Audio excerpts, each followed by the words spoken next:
Така, благодарам. Значи, навистина, може би е среќа што одлуката за пренесување, интегрално пренесување на седници на Советот не е спроведена, па граѓаните не можат да видат какви све одговори овдека најодговорниот човек за водоснабдување дава. Мислам дека страво што сите они го имаат, ќе им биде уште поголем кога ова би го виделе, но го чувствуваат тие луѓе. И сега, значи, работата е многу пострашна кога ќе ве слушне почитуван вршител на должност, директор на ова јавно предпријатие, ни трунка одговорност, чувство да се нема, но што е тука е, да сме живи и здрави и вие, и ние, и сите граѓани на Куманово. Ќе го повторам прашањето, што овдека Виктор Цветковски го потенцира, а вие го избегнавте.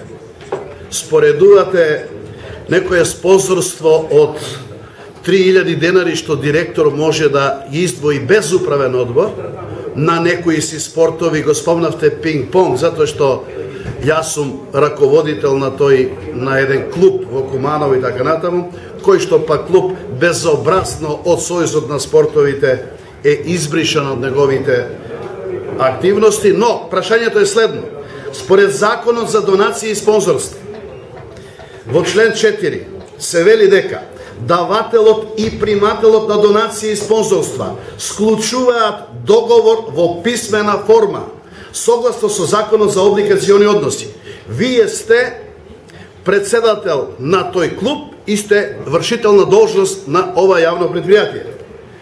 И следното што пишува во 21 од истиот тој закон е дека на барање на давателот на донација или спонзорство, Министерството за правда во согласност со соодветно министерство во рок од 15 дена од денот на приемот на барање издава решение со кое се потврдува јавниот интерес за предвидената донација, односно спонзорство.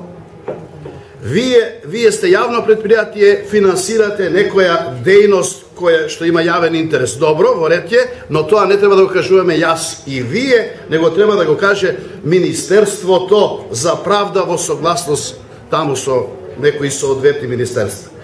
Значи, повеќе ме интересира членот 4. Како вие ќе склучите договор за да се реализира оваа одлука на управниот одбор? Ви благодарам.